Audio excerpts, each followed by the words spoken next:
का आवाज ही लगाया हमारे बदनामी कराया। का आवाज ही लगाया हमारे बदनामी कराया। तू तो कहा हमरे महला दू महला, तू तो कहा हमरे महला दू महला। टूटही झोपड़िया छावाया हमारे बदनामी कराया।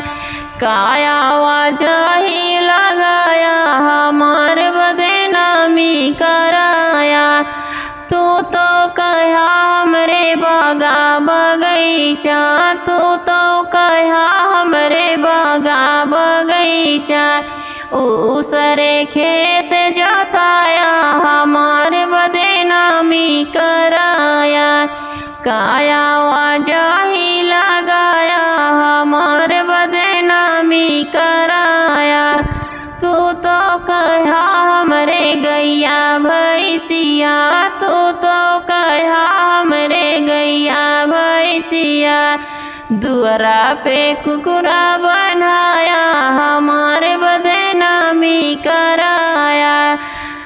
का आवाज ही लगाया हमारे बदनामी कराया।